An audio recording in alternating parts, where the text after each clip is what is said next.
say my brother when they in our politics. We will not run our education system for young men and women here. What the budgets meant for education were consumed by the individuals whom we had entrusted with the task of presiding over it. Our health sectors were beginning to collapse. And as I've said before, the political leadership did not have any faith in those institutions. Typically, the typical African politician, perhaps not in Tanzania today, if they were sick, they had a cold, they would not go to Muhimbili, they would go to London. If they were Kenyan, they would not go to Kenyatta Hospital, they would run to the United Kingdom. Tragedy, no hygiene in our politics because Africans had started engaging in theft. In fact, I used to say that African politicians were thieves. Then I went to Uganda and I was told that they are not thieves, they are looters. And when I went to Liberia last week, I was told they are not looters. I was told they are looters on an industrial scale. we have it, all of the day before we went on the door. We went on the day, like we went on the door. We went on the day, like we went on the day. We went on the day. Patricia, Peter, Lopu.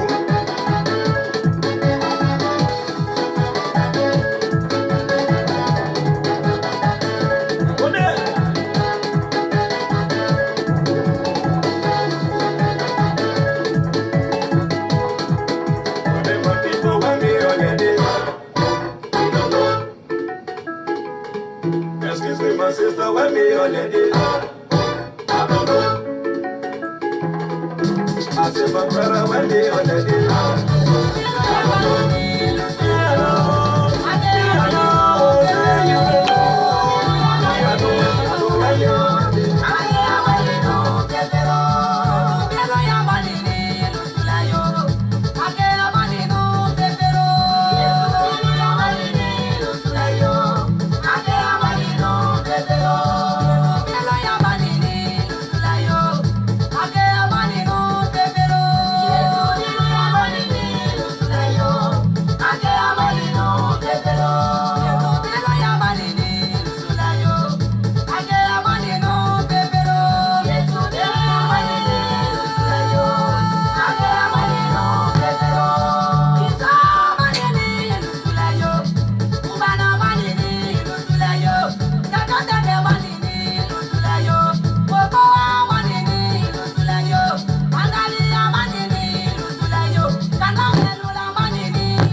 Tell them, say you there. Tell him never, tell them, say you there. Tell them, say you there. Yeah, we just send them go down. on. We dey send am good on. We dey send am good on. Tell am say you dey here. Tell am say you dey here. Tell you never, tell am say you dey here. Tell am say you dey here. We dey send am good on. Cosmo send am good on. We dey send am good on. We dey send am good on. Alright, we'll still be with you. Welcome to the program Profile Liberia. Just trying to distribute the video so we can invite as many people as possible. So if you are in the house already, thanks to all of you. Those that already shared the video. Please also help to share.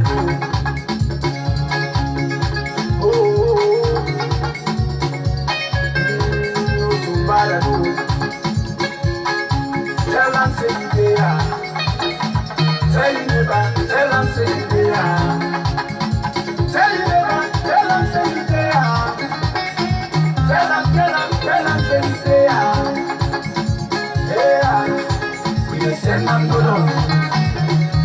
Tell am, we dey send am good on. Yeah, we dey send am good on. Tell am, we dey send am good on. Oh yeah, tell your neighbor, okay? Somebody went to bed hungry last night. Tell them we're there. Tell them say you there. Yeah, we dey send them good on. We dey send them good on. We dey send them good on. We dey send them good on. Tell them say you there. Tell them say you there. Tell you never, tell them say you there. Tell them say you there. We dey send them good on. Cosmo send them good on. We dey send them good on. We dey send them good on. Enjoyment there. Talabi, Pape Charlie, Oju, si Oju, Mal Oju, Tinde ya Oju, Mande Ati na Badadu,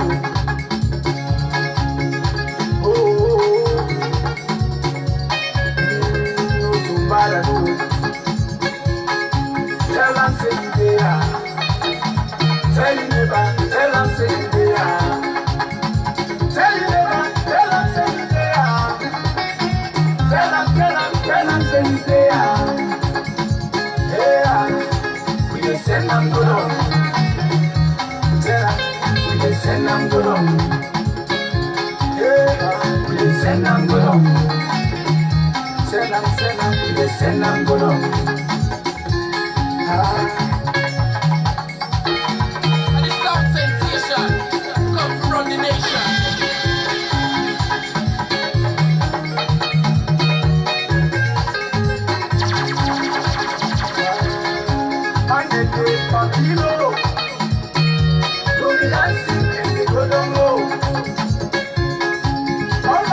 Alright, we're having some problem, difficulty. This the computer's playing up this afternoon. So please help us to share the video, okay? Find our computer playing a very low techniques here. Alright, but the show will go on anyway. It's great to be back here.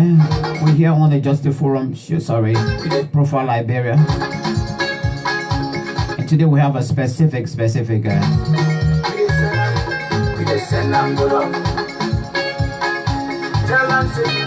have a specific issue to talk, so it's going to be an open mic. You can call or you can write something, we will read about it.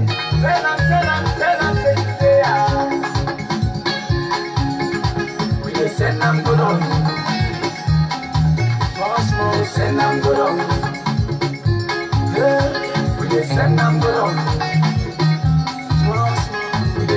and go down. Enjoyment there. Look, mommy, Talabi, and Pape, Charlie. Hey, you go to see for you, and my you. See, they are for you. Monday at in a bad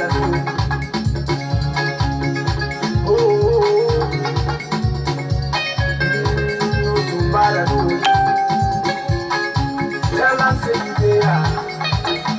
Tell him never, tell them say they are. Tell him never, tell them say they are. Tell them say they are. Yeah, we just send and go down. Tell them, we just send and go down. Yeah, we just send and go down. Send them, we just send and go down. And the sound sensation come from the nation.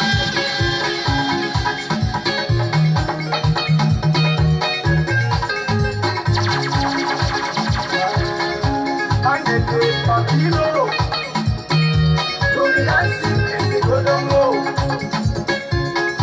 All my God, chatty.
To all my family people there in central Liberia, Bon County.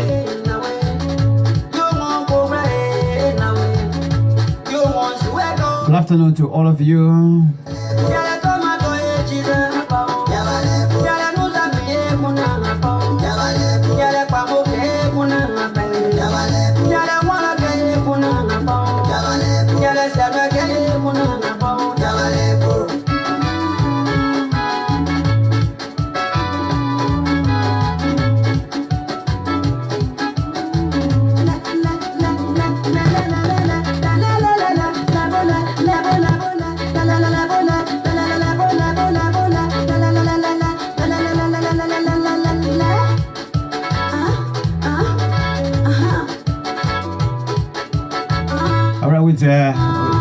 Sincerely apologize for the delay. We're having some technical problem we're trying to resolve here.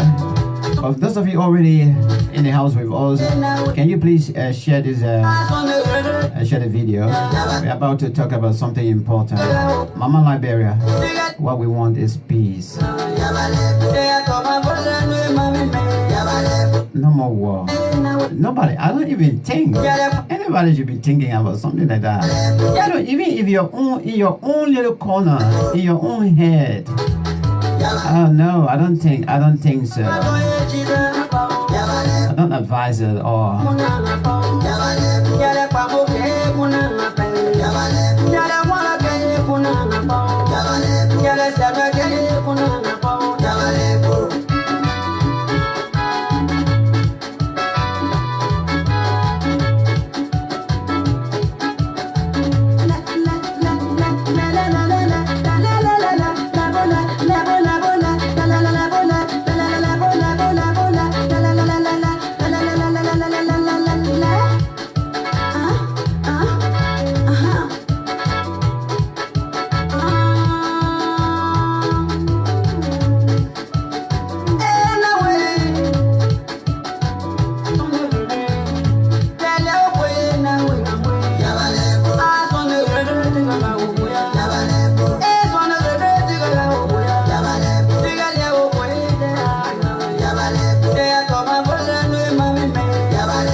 show. I do sincerely apologize for the delay in starting the show. But we're here to talk about something important, very, very important, and the responsibility to create, to have this platform where we all can talk about issues as they unfold. First of all, we want to use this medium to extend our concern, a very deep concern, to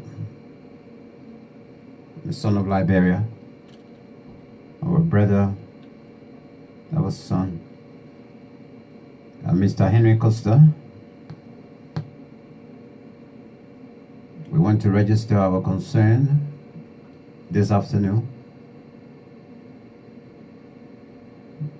regarding the news that we're hearing.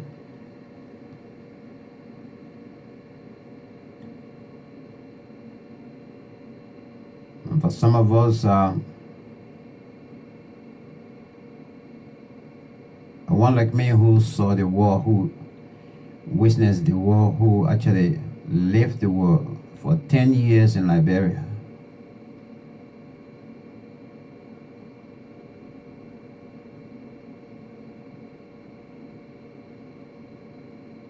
To see human being killed right before you as a young person growing up. And every day you have that flashback.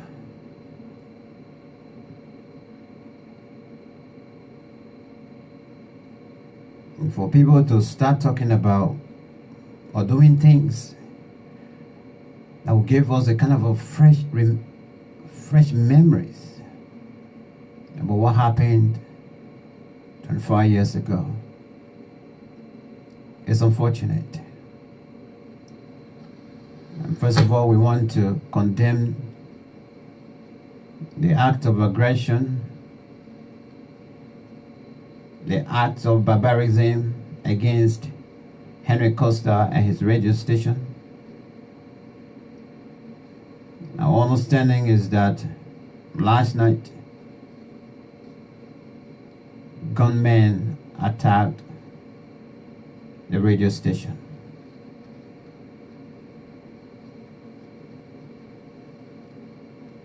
Why this news is being investigated?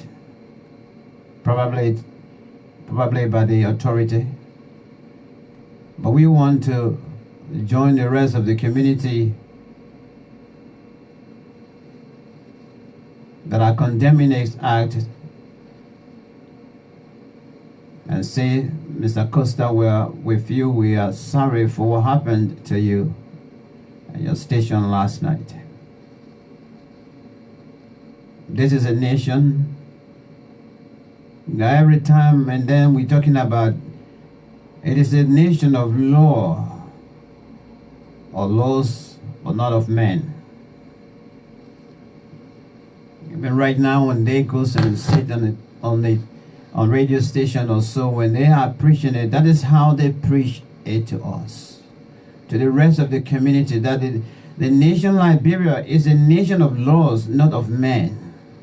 Because men will rule. Men will do anything they want to do. Men will cause anarchy. Men will cause confusion.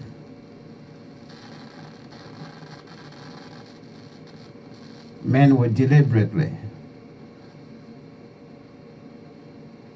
do the worst thing to other people. But that is not Liberia. Liberia is a country of laws. And that is why we have the judicial system as well. That when somebody do wrong to you, you take them to court. Let the law take its course.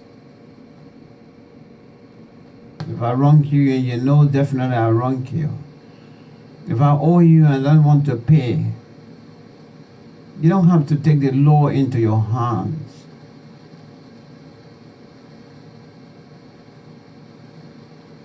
If I am singing songs of protest, songs that are against injustice in Liberia, If I am opening my mouth every day and every night, and I am counter-checking on this government, on the administration, I am not the enemy of the state.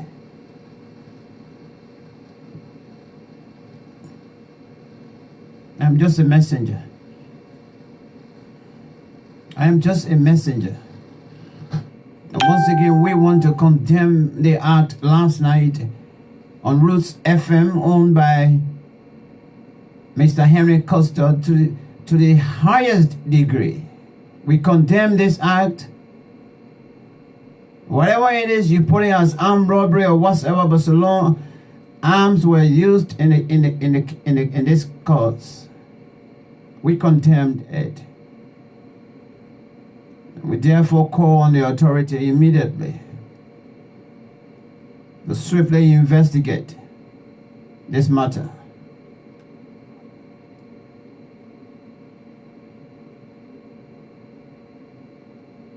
This is a country of laws, not of men. And every day you guys tell us, I mean, I'm talking about you, the leaders.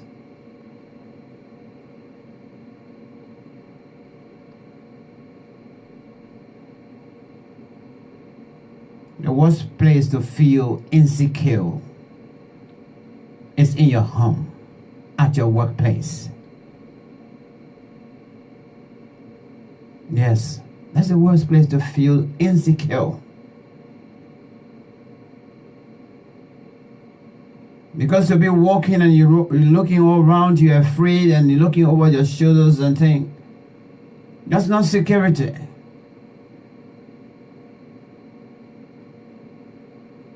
It's wrong. So the issue we're about to also raise here and talk about, it's been re-echoed by the attack on Mr. Costa's and his station last night. Yes, it's been buttressed by that. But I think by now, the government of Liberia, through the Liberia National Police, the National Security Agency of Liberia, should immediately launch an investigation. And we call upon you to do your work and do it professionally. Mr. Henry Costa is the citizen of Liberia.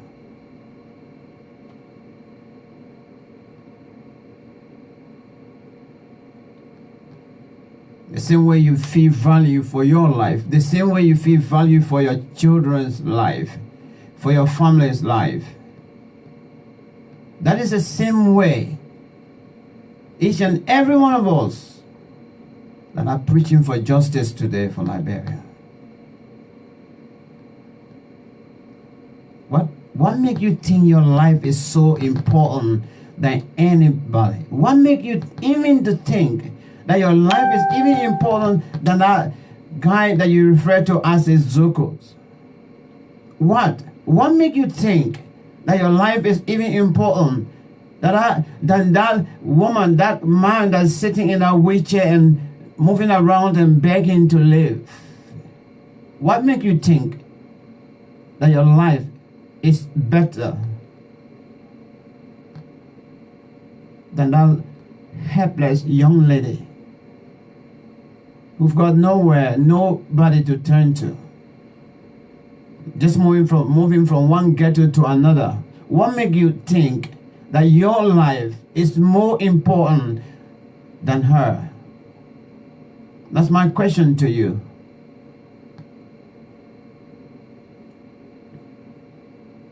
You need to pull up, you guys need to put out those codes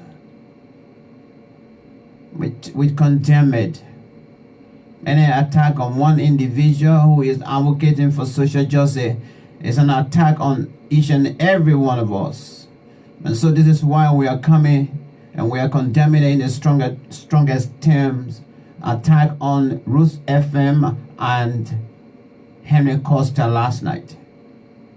Also, you want to take somebody's life? You want to destroy somebody another person's business because you want to stay in the business.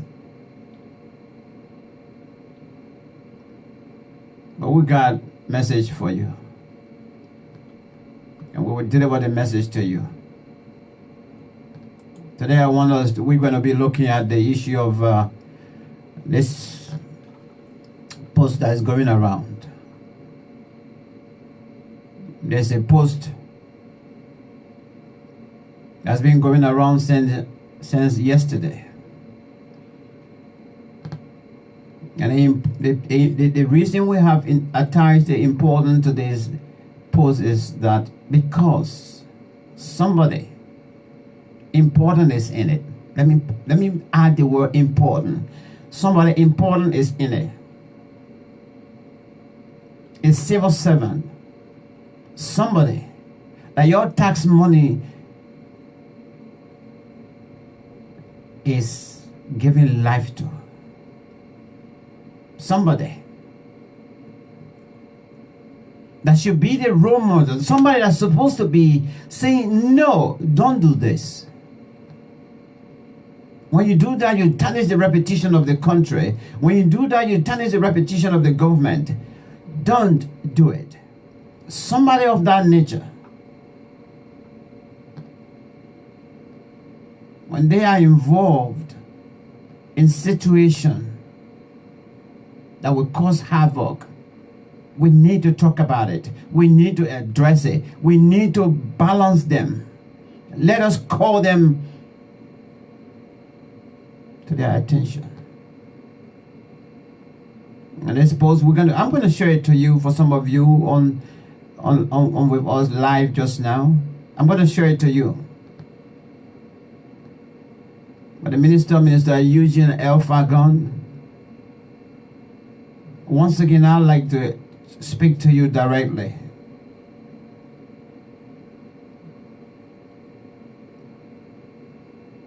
We've had some discussions and reaction and counter reactions on Facebook for a couple of months before even you could block me. But let me tell you, my brother, Mr. Eugene Fahngon, that government job you got, it is my tax that paying you and giving you every bit of allowances that you need to survive. Yes, the people of Liberia are the one that pay you, that pay your electricity bill. Yes, the people of Liberia, if you are paying water bill at your homes, they are the one that are paying your water bill. Yes, the people of Liberia, their tax money.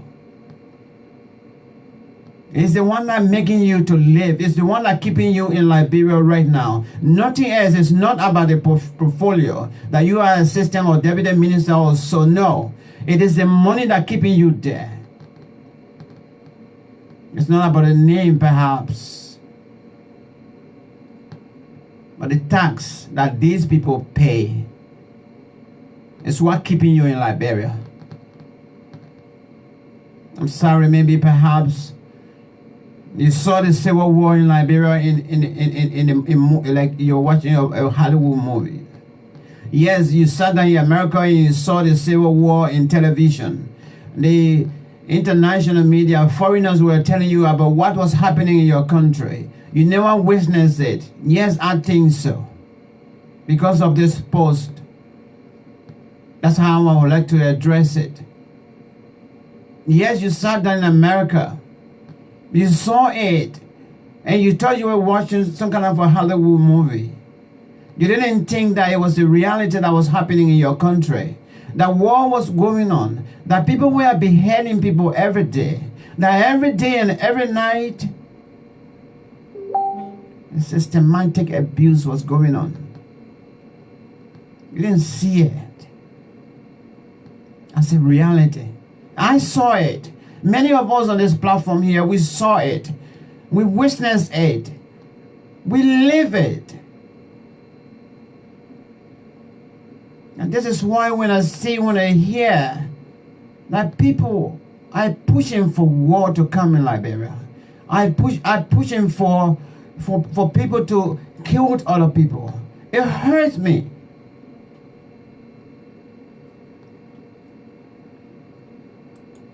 It hurts me. And we are not going to sit there. For me personally, I am not going to sit there to see this thing going like this and we can't talk or I can't talk. I will create the avenue. I will make the platform available. We will talk about it. And we will call you guys the book. Justice Forum Liberia, we will be writing an official letter, communication. We'll be writing an official communication. One to Amnesty International, directly to Amnesty International. And we will make sure that the CC copy will go to Minister Nathaniel McGill, who is the Minister of State for Presidential Affairs, regarding this matter. We will also make sure that we will like to inform, we will send copies to various embassies near Monrovia. Because when you threaten somebody's life, and you are a government official, you have the power. I don't think it's something that we should leave. We should bury it that way. We will not. I will not.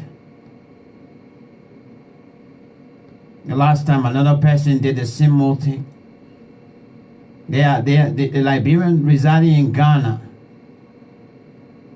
They did the same post. Now let me, before I go, based on the post that we are discussing here, which I will show you. I am now worried about my brother Timothy Sonnyboy Smith, who is an advocate, who is actually doing absolutely fantastic in Liberia, raising issues, raising concern about issues that are happening in our communities. I am concerned about Phoebe. I am concerned about Franklin. I am concerned about Karamala. I'm indeed concerned about Martin Colley. I am concerned. Erica Davis, I am concerned about her as well. They are on the ground, they get their family member there. They get their family people and they're doing their bit and pieces. I am concerned, and indeed concerned about those that are on the ground in Liberia and advocating for social justice. I'm concerned about them. When I read something like this from a minister, from a civil servant who's supposed to be helping you to protect the state.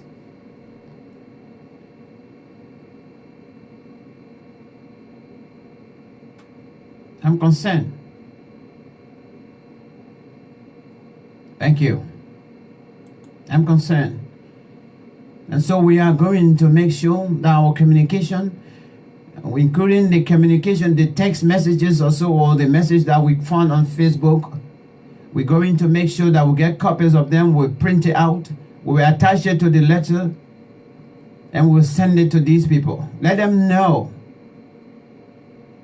Even if for them to have it on their files or so is fine. But we are going to get in touch with Amnesty International. We are going to get in touch with the U.S. Embassy, with the British Embassy near Monrovia as well. We are going to get in touch with the French Embassy. We are going to get in touch with ECOWAS. We are not going to take it lightly. Our brothers, our sisters, their lives are at stake. When we're talking about Africa here. When you are just, maybe you are just a sitting mayor. You know why? They take you to be like a president. Right now, the sitting mayor of Monrovia, imagine the sitting mayor of Monrovia moves around with sirens. I never ever see that in London. All the cities here, not a day. You don't even take note that that's the sitting mayor of London going. You will never ever get to know.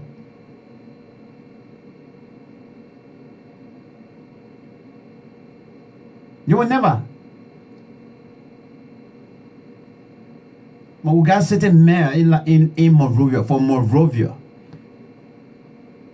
You see about 3 cars with sirens blowing. That's the nature of power. People misuse power. And once they reach to that extent where they use it excessively, the people are in danger.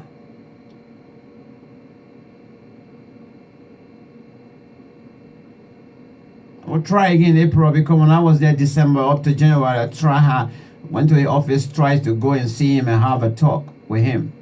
I couldn't get to meet him.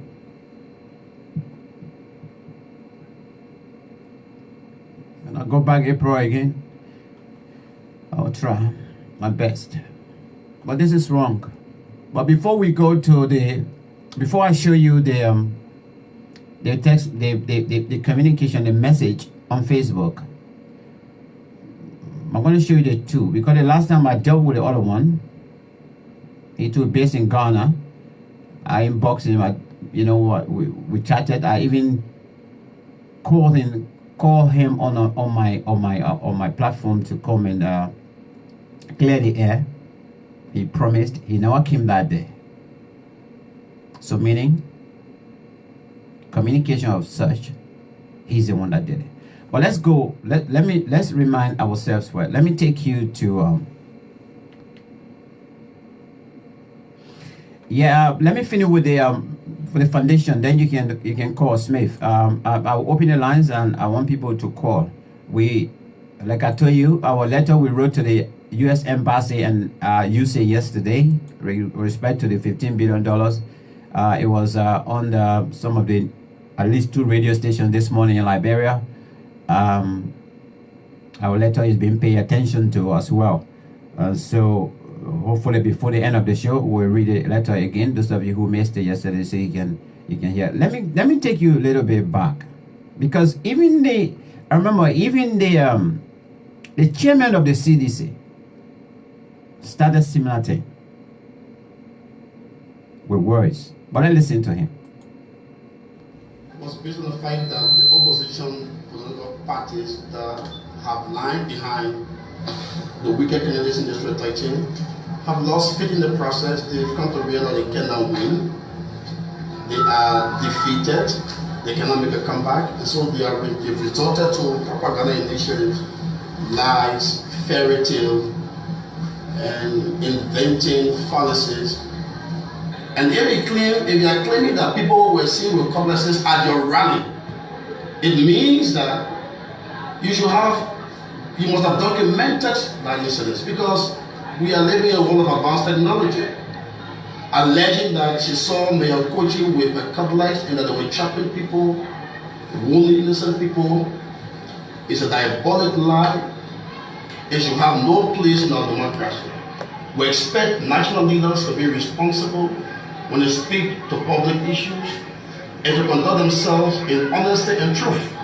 Those that were being violent,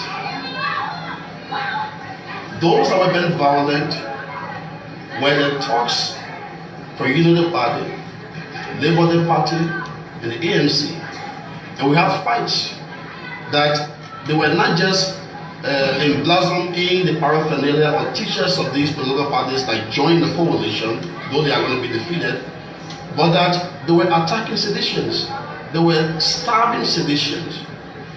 There was so much threat of violence yesterday that was orchestrated by these elements of hooliganism, that had Mayor Koji now been there in pursuit of his duties and responsibilities as Eugene chairman of the CDC, things would have escalated.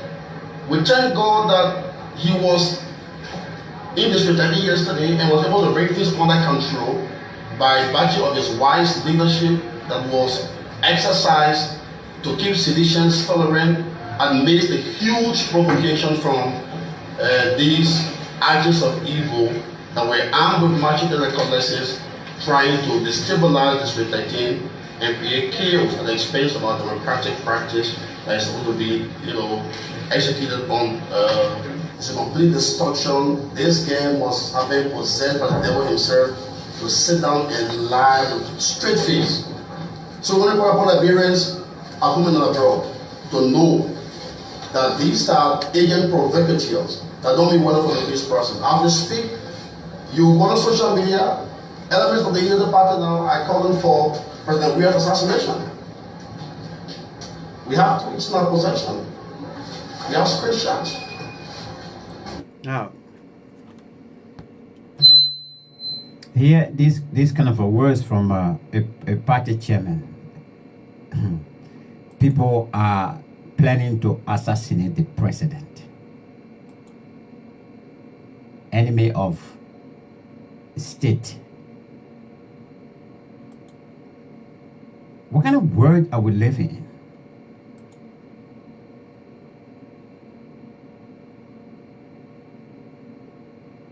What kind of world are we living in? Let's hear from Chairman Pei.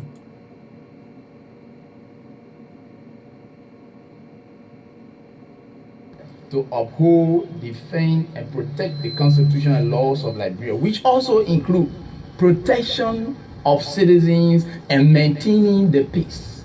We are troubled.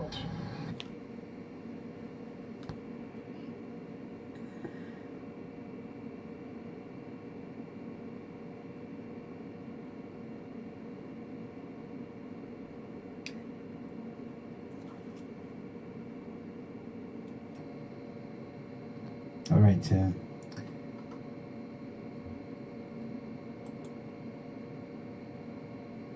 Mandate is upon them to be able to do the necessary thing to protect their own constituents.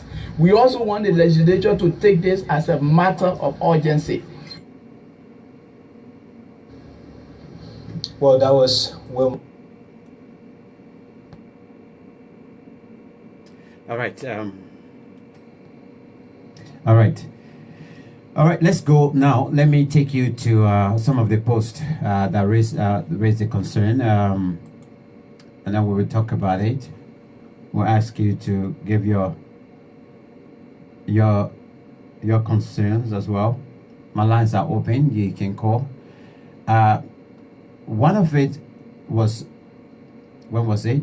17 January. 17 January. This was forwarded to me. And this is one communication. Because I tried to talk to this man, to this, well, I refer to him as a gentleman. Let me show you what I'm talking about here. Oh, sorry. Let me show you what I'm talking about here. You see this communication? I want you to have a read. You keep forcing your president to rule with iron fist. Soon, we begin to summon your relatives and hang the rest. This, according to my information, this fellow is or was the chairman for CDC in the Republic of Ghana.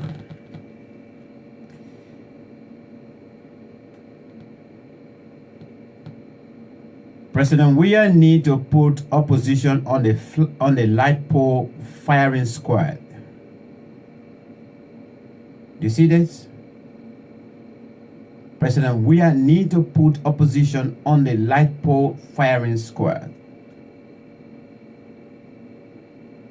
It's the same old thing here. He re-echoed it to the extent that people should get it.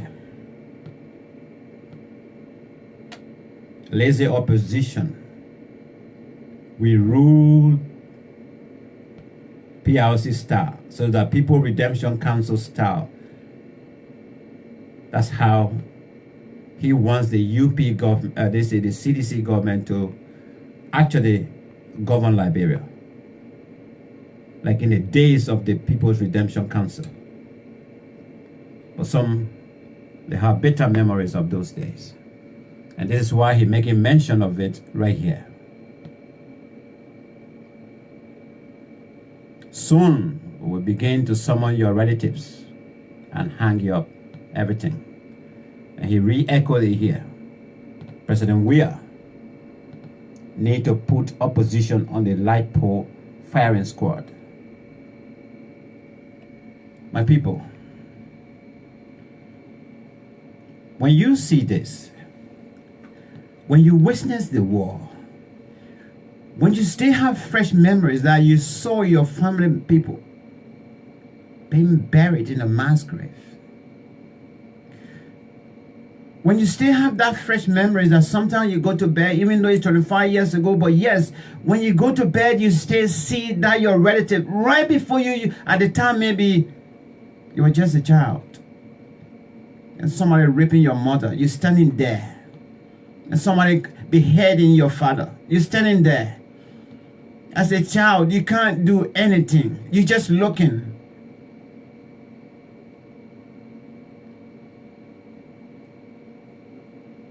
How will anybody, any sound-minded human being, will ever think of discussing something like this openly?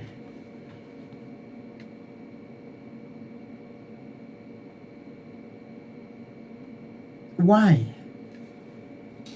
Even if you never saw any part of the war, even if you didn't see it on television, but by now every Liberian, wherever they are, even our children that we are having in the diaspora, some of us we sat down and we told them a little bit of stories, how we got here. I sat down with mine and I told them how I got here, and I told them about Daddy's home.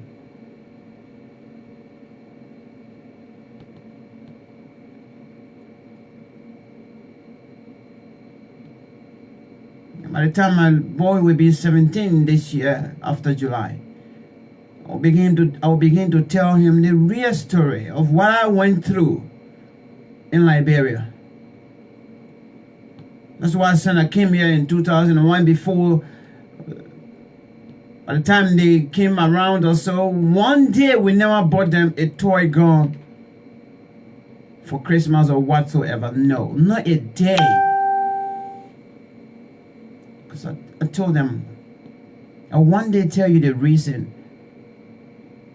that I won't even buy you a water gun, anything that end with gun. No way. Because I know what it did to my people in Liberia. I know. And so when I come across this, it hurts me, it pains me.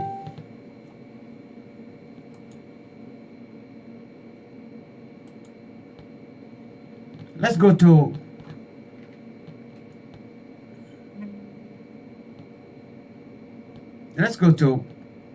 Minister Fahngon. I don't even want to include the other individual. I'm not here to make them prominent or so. But the main reason that I decided to come and talk about this is because Eugene Fahngon is a minister in this government. Eugene Fahngon is a civil servant. Yes, Eugene Fahngon supposed to be a role model. Even when the text I was just showing you, the communication came the last time, I posted, to a world, at least to a group that he will see it. The reason being that he will be one of those that will maybe come at that individual and tell him, this is wrong, take it down. You're tarnishing the reputation of the CDC. This is not how we do it. Regardless of how other people are saying that we are thugs, we are that, we are more mature than that. I expected him to have done that. But for himself to join the bandwagon, it's shameful. And we are not going to take it lightly. We are not going to take it lightly. Let me show you the communication that I decided what I did yesterday.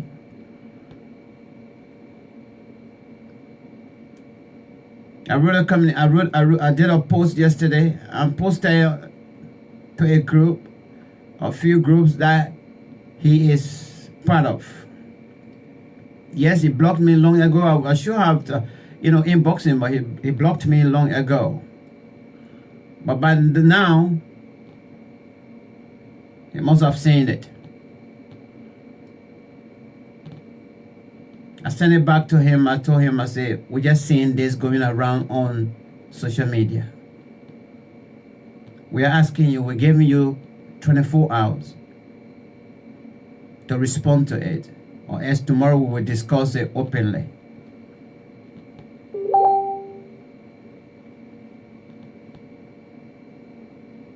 And up to the time coming on air, Eugene is here to clear the air. We are not going to leave this. So let me show you what I'm talking about here. I know some of you might have seen it. We'll create the avenue that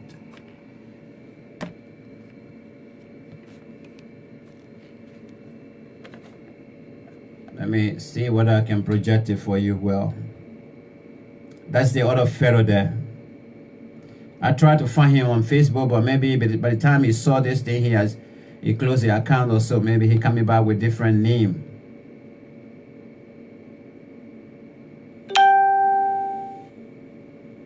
This is what they said here. With this dispensation and with this precedent, protest can't work to see him out. Stop wasting your time. And any attempt from those evil guys to bring civil unrest on our people, even the chicken in their generation will not live to tell the story. We will execute all of them. We are well prepared for that, both in and out of Liberia. We will follow them and execute down to their chicken we kept. That was from this fellow. I tried to find him on Facebook, but I think he, like I said, he must have closed his account immediately when this thing came on the public. And this is what my brother said. I said the same thing. So Eugene Fahngon is re-echoing that he said the same thing. He said these words, that they will be executing us. They will be executing, hunting our family members. I said the same thing. That's Eugene there. We all know his profile picture. And this is another one, the same William guy. And he's talking to Eugene Fahngon. Maybe they think we are here for play. We will kill all of them. Let them try it. Fellow Liberians,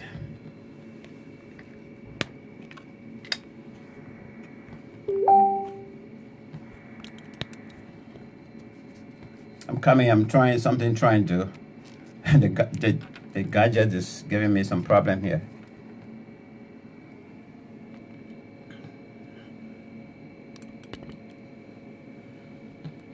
Let me see. Let me go on the dashboard. Somebody trying to call.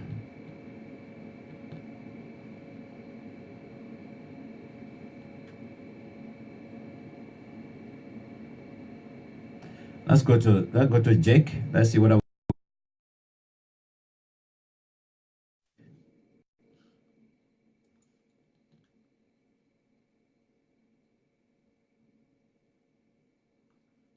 This is what I'm saying. Who will read this kind of a message from a government official in a country that we are so worried about security, and you tell me you won't be concerned about it. And you tell me, even if you don't live in Liberia and your grand is about 90 years old, you still want them to be alive. You still want to live here to go and sit down and get the wisdom, get the knowledge from them.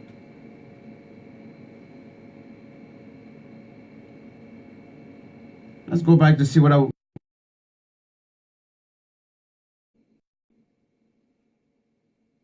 would tell me that post like this, communication between two people like this, will be good for our society? When I sit here, I'm worried now about my children, about my father, about my mother, about my family people that are there, about my good friends. Because not something like this we want to see anymore. All right, my brother Jake, we find it very difficult to, for you to be connected.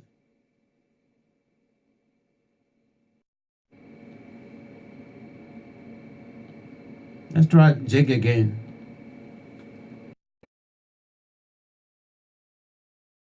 Jake, I don't know. I think you need to have your phone horizontal. Try and have your phone horizontal, because if you don't have it automatically, that to that icon where automatically the phone turn around, the other person that is on live, if they have their phone horizontal, yours have to be horizontal. Yeah, you can't put it up straight. It won't work.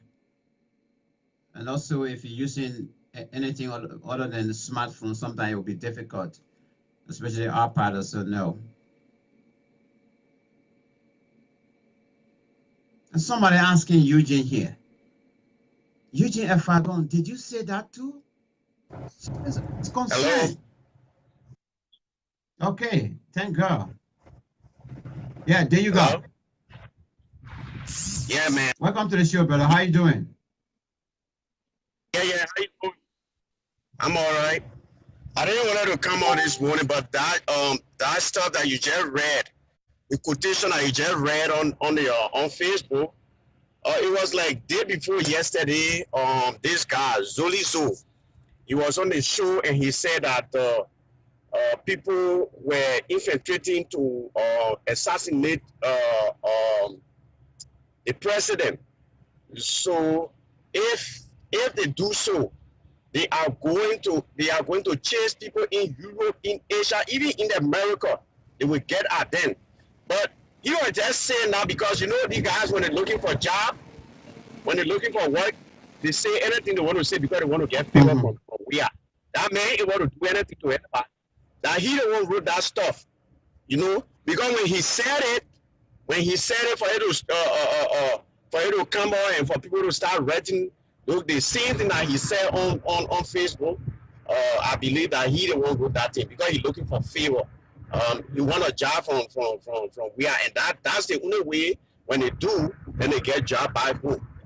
We cannot be deterred. We are not wanting to. People are not wanting to assassinate the president. The only thing they want for him is to change the way in which he govern the country. Our people are hungry. There's no medication. There's no school. You got to see about those stuff before building a lot of mansion for himself. I mean, this is what the Labron people want, and they know it happening. But the only thing they want to say is that they are in favor of the president. So when the president do anything, they say yes because they're getting money. They don't want to criticize him. So that what's happening. Let it go ahead and be writing. In which one of the country that you will leave your country, you coming in another person's country to come and assassinate people? They are just mockery they making out of themselves. When they live in a country and they getting the benefit of that country, they want to make beam off.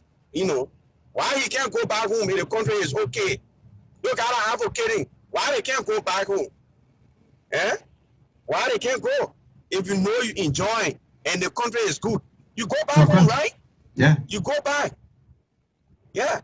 But they don't want to go and sit here and talk a lot of beep off, talk a lot of bull crap. The last time he and myself were chatting from one thing to another. Oh, out of my 4K money, I built a home in Liberia. So I asked him, I said, I'm not talking about 4K. Don't talk like a child. You know, I'm not talking about 4K. I am talking about our country, So you know this, Liberia. This is what I'm talking about. You guys, so you know this William something Broga? That's not his name. That guy, that's Zodi So. He the one wrote that stuff. The same thing that he's saying on that particular Facebook. He said it. I got a recording. That they will chase people in Europe. They will chase people in Asia. If there's anything goes on in Liberia, if they even assassinate President Weah, nobody want to assassinate President Weah. You understand? You see? But he said it from his mouth, and he cannot deny it because I get a tip. I recorded it. I got it. I always monitor it. I don't just go on his show because he don't black his show, and I can just monitor him because he don't say anything good.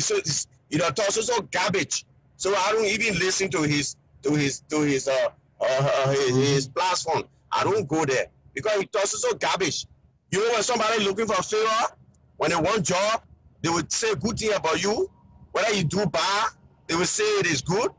That's how it is. So I don't even take it into consideration. You know, those are garbage. Who you think you're gonna sit and assassinate or kill in other country? The thing here, brother, I mean, for all that are in the diaspora, yes, you know, we can say it like that also. But we got relatives, we got family members back home. Because if somebody can get at you, they can still use another means to get at you. You see? So that's why for me, I'm saying I don't think but we shouldn't take it lightly. Even just one, and Henry Costa, look at his radio station. They went out to vandalize the radio station last night. They did a lot of damages on the radio station. You know, they did a lot of damage, and we should take this into consideration. That anything that happen, he's not gonna free. You know, he knows that. Yeah. And you see, when the past president, he should read their background. What happened to them? Anything that happened, they are not going to ask those people question. They are going to question him. So he should know how to govern the country. He should know that when something happens, he should go on air and say something about it. He should not just sit down. Okay. He should not just sit down and not say anything. Especially issue like this is the last time when Prince Johnson said similar thing like that, we talk and think we raised the issue. Somehow we wrote Amnesty, we wrote other organizations, and then what we expected the president at least to even the president or the minister of state for presidential affairs to come out and say something, or the minister of information, and just say, look, we enjoy our peace and harmony here. We don't want words like this to be put in the ears of our people. And hey, you setting the agenda. Maybe somebody like Eugene Fahngon now will not even be saying this kind of a thing. Or when somebody is saying it, Eugene is supposed to be number one to say, my man, you're stop the kind of thing. You're tarnishing the reputation of the CDC and the CDC government. But for himself to get involved, I said the same thing. Yeah. You know, the guys just feel that they are doing good for the president. They are not doing no good. They are doing more harm than doing good for the president. I hope he listening, and I hope he learned. They are not doing no good for him. Though had the worst death squad in Liberia. And at last, what happened? Wow. He was the victim. He was sitting down on the floor answering questions. Where the defense minister? Where the police director? They were nowhere around. Where the death squad? They were nowhere around. You understand? Nobody want to kill this president. Everybody that you see, everybody that are advocating, when you ask them, they will say we hate the president. Yeah. But only the way you govern the country. You cannot leave people hungry, and you build almost 40 executive buildings. You cannot leave the people who don't have medication. Yeah. Look at people sick. I will just say, my sister, she's sick, she in Buchanan. There's no medication. You understand? You go to any hospital, no medication.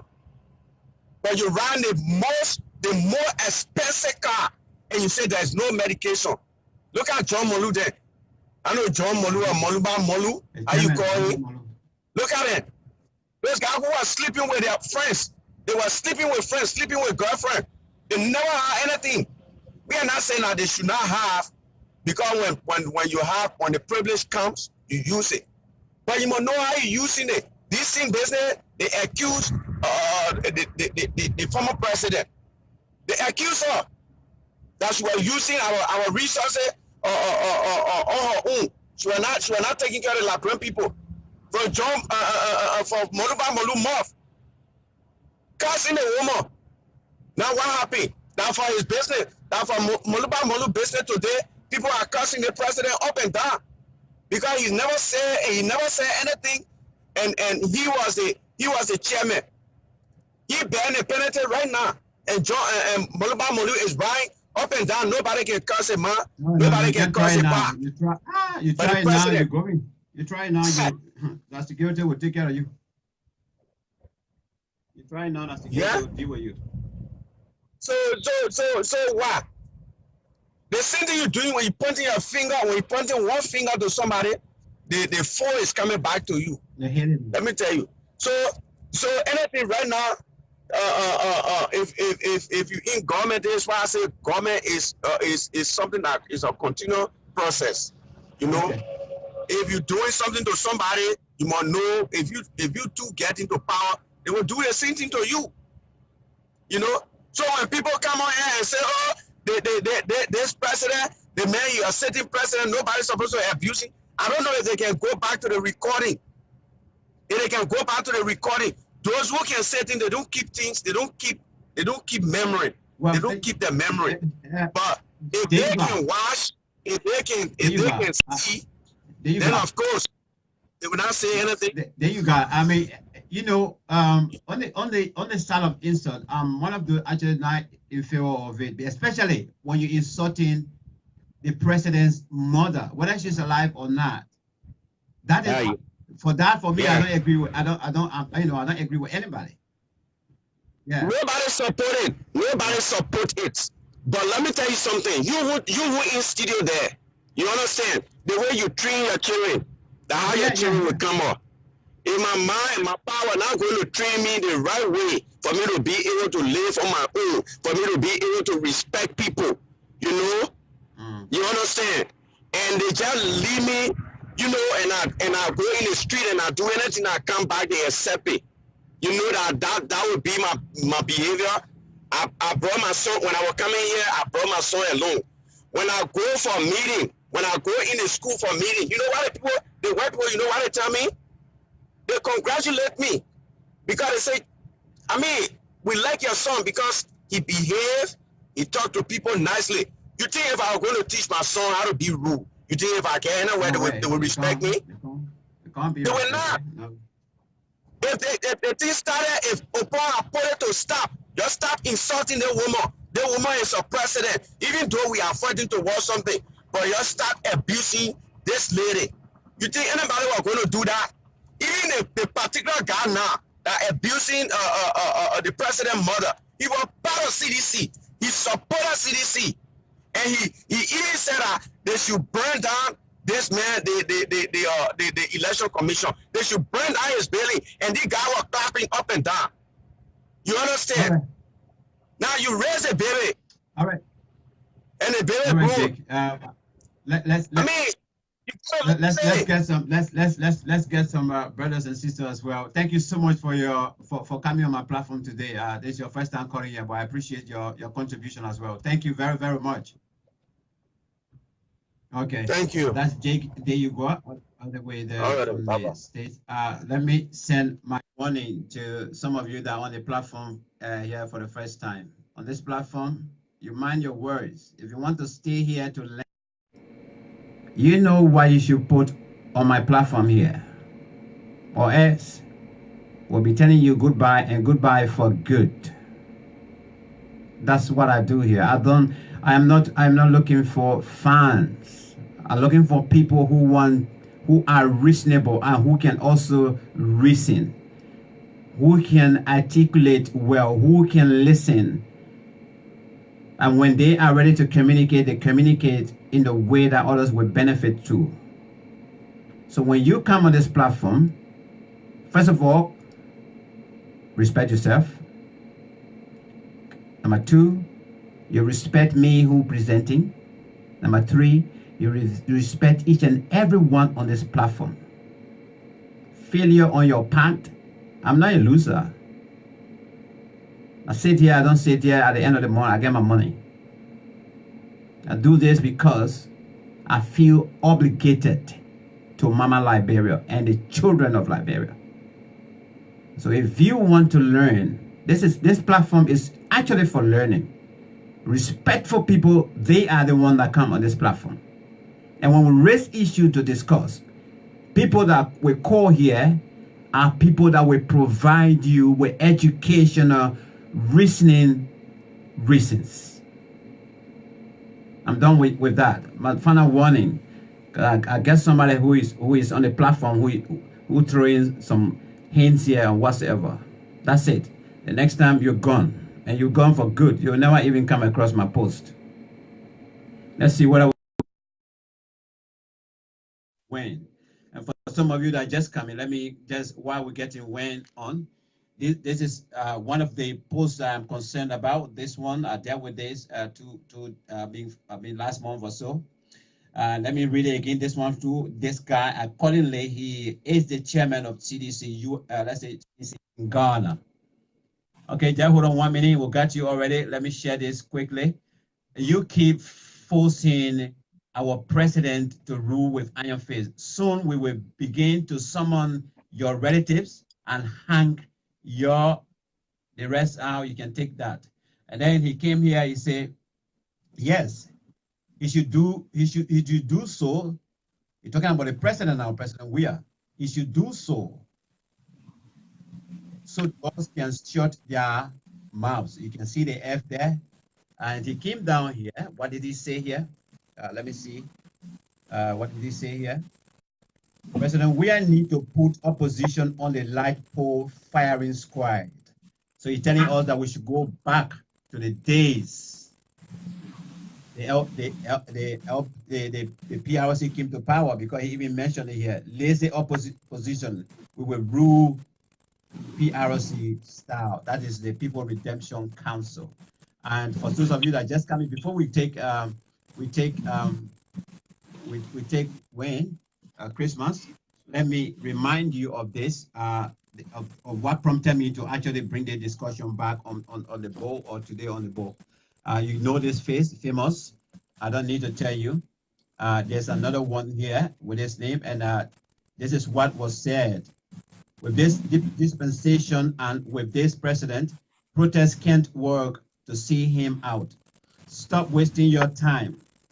Any attempt from those evil guys to bring civil unrest on our people, even the chicken in their generation will not live to tell the story. We will execute all of them. We are well prepared for that, both in and out of Liberia. We will follow them and execute down to their chicken care. Okay, then this is the response from Eugene Fahngon. I said the same thing. So everything that this guy is saying here, he said the same thing. And one day they will execute everyone who is advocating also. Then Eugene, between them here, maybe they think we are here for play. We will kill all of them. Let them try ahead. So let me go now to Christmas. Christmas, good afternoon. Welcome. Thank you, my brother, for having me. Good afternoon to you. Morning from my end. I'm Chris Marcelli. I'm talking to you from the United States, in beautiful Maryland. It's cool out here. However, I'm trying to stay warm, and let me go straight to the topic. I know. You see, my brother, President George Weah, under President George Weah-led government. When we talk about a government of kakistocracy, that is the definition of kakistocracy. We have the least incompetent people in power. But nothing scares me more than under this president. You can do anything. You can even rape a 2-year-old. As long as you do it in his name, it's okay. Jefferson Koji went to district number 13, and innocent children, innocent Liberians who were only there to petition what her name, Kura, for a representative. They got injured just because they did not support CDC's candidate. And why were they injured? Why Jefferson Koji told thugs there? Because allegedly a sedition was trapped on the other side. It's Jefferson Koji police, but as long as you do it in the name of CDC or you do it in the name of George Weah, nothing will come from all of it. People got hurt that day. You saw when children got hurt in district number 10. Eddie Tuale, the assistant minister, led thugs, throw rocks, injured people that day. You saw police kicking peaceful innocent Liberians who were sitting down on the ground, sitting down on the ground, which means they are in the police capture, they have surrendered. If they they wasn't even fighting in the first place, but they were sitting on the ground and they were being kicked in the head. No investigation on that. After we came on the social media and bashed the police force, oh, investigation is ongoing. How long? How long will investigation ongoing? The police right there, all you have to do is to find the police station or the unit that responded to district number 10. By the time you draw down on the unit that responded to district number 10, you ask the commander how many people responded to district number 10. Okay, it was unit number E. Okay, unit number E, how many unit number E? Oh, there are 12 men in unit number E. Okay, the 12 men, you summon all 12 of them. Send you, okay, then you ask, who is in this video? Right now by drawing, you don't need, if you, in less than 3 hours, you will find that stupid police officer that kicking innocent civilian in the head. You will find out stupid man and you will strip that uniform from him because that uniform is now a rebel uniform. And then the reason why we talk, because that uniform, even though it's dirty and stupid, but that uniform carry our country flag. That's why we respect it. Yeah. If you want to do your rebel behavior, take out the damn country flag and then go do anything you want to do. But because that uniform carry the Liberian flag, that's why we respect it. And then that's why we demand them to operate in such a way that's in accordance with law enforcement. We just to protect the innocent against lies and deception. We just to protect the peaceful against violence and disorder. And in that video, you saw that the brother was sitting peacefully. And the police kicked him in the head. Yeah. And it's okay. Because it was Eddie Tuawele who led him there. An assistant justice minister. It was okay because Yeka Kuluba don't get along with the president. So it was okay. It was okay because they were there to support Yeka Kuluba and Yeka Kuluba don't like the president. It was okay.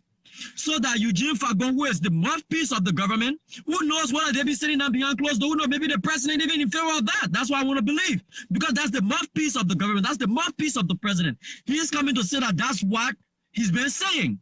That if protesters, you just look at the word.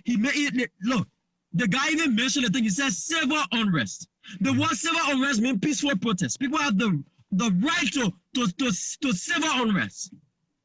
Civil unrest means peaceful. He said brutal. He said civil unrest. So if people get in the street to petition their government for a redress in line with Article 17, you will kill them, you will execute them, and go down to the family too. Some of us advocates, our family ain't got shit to do with what we're doing. Sometimes our family, they even beg us to stop talking. And we just do it anyway. Yeah. Exactly. Our families even beg us to stop talking, but we do it anyway because it's passion. And then you go after our family too. But this is, Eugene Fahngon is an evidence. He have said it over and over. Look, that statement from Eugene Fahngon and so many others, you saw a lot of them there. Yeah. These guys have resolved that this government will rule, because they're not leading, they are ruling, will rule with a style of dictatorship. But you know, there is one day in all the days that will ever come. And what will happen in all the days that will ever be will depend on what will happen today. Mm-hmm. And today, our democracy is threatened. Yeah. That if you stand up to petition your government for a redress, you simply deserve to die. But you see, people like Christmas and a lot of other people who were born during the war, Let's forget about being born during the war. Our generation, with the kind of strength and courage we have, will pose a challenge. I made some phone calls last night. I will keep making phone calls today and the rest of this week. Hopefully by Saturday, we'll come to a conclusion. We'll stage a protest against this president here at Washington. So when they follow us overseas and start hunting us down, you know that's nonsense can only happen in Liberia. They can't do it here because your jail will be good. In America here, we don't even. In America here, we don't play that nonsense. So but I want them though. I want somebody to even look at me up and down in America. You look at me up and just look at me up and down. Oh, don't even say nothing to me. Just look at me up and down and see what will happen. And see what President George Weah would do. The same money President George Weah and the CDC like government pay you to go Washington, to go to New York and stay in line. Clap, oh, thank you for reducing your salary. You don't even know the president's salary. Tell the president thank you for reducing your salary. Like people are so ignorant. But the same money they use to pay them to say, oh, go on to go to New York and stay in line, clap for the president, they'll have to give you more money to hire a lawyer. Because if you just look at me up and down, in this America, you have a conversation with somebody. You have a conversation with somebody. And I'm not one person who back down or back off easily. You understand? But I say this to all our brothers and sisters who are advocates of the oppressed. Because we advocates, we are the defender of the peace. Because I've never heard any of us propagating violence. It has always been peaceful. Even if it comes to protest, it's a peaceful protest. If it comes to having conversation or dialogue, the government wants a peaceful dialogue where we can have coercion. No, my brother, it is hard to dialogue when there is how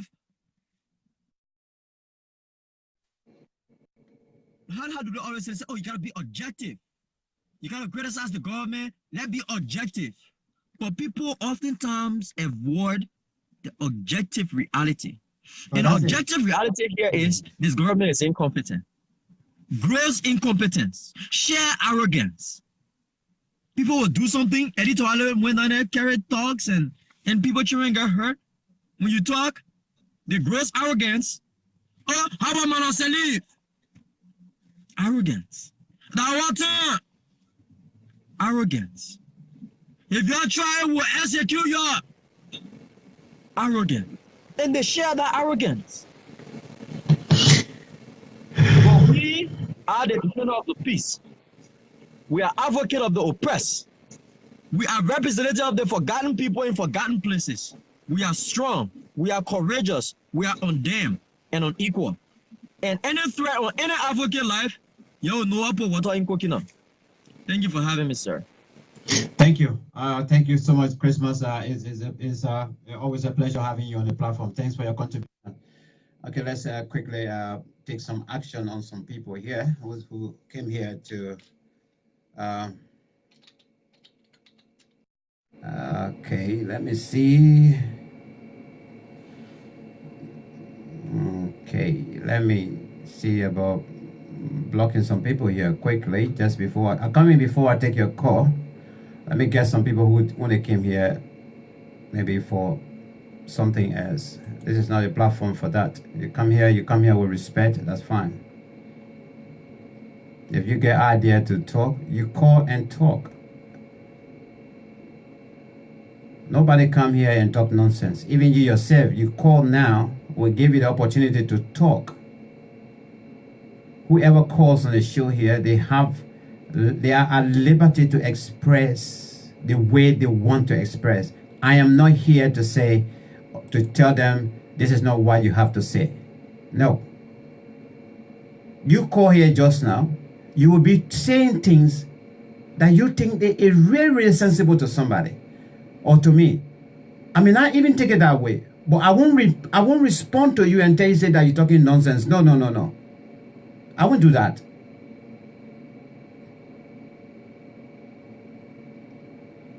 I won't do that. I want you to sit down and think. Think about that word foolishness. That somebody is saying something foolish. You know. Even your own clothes. Today you buy a shirt. You find it. You see that shirt. Looking so beautiful and think. Say this is the best shirt. You go wear it there. Not everybody will appreciate that shirt, but you appreciate it. But it is not it shouldn't be within their power to come and tell you your shirt isn't good. It's a sim about freedom of expression.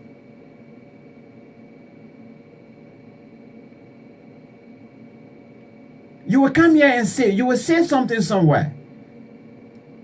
You're thinking, you said it in a way that you feel that you have expressed yourself so brilliantly.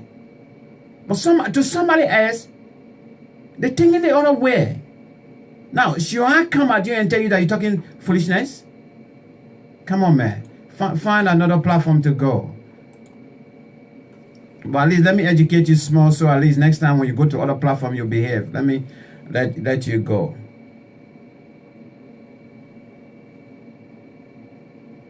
You don't want to learn. Every day, this is why the country is what it is. Let's see what we can get another wonderful Liberian who wants to contribute.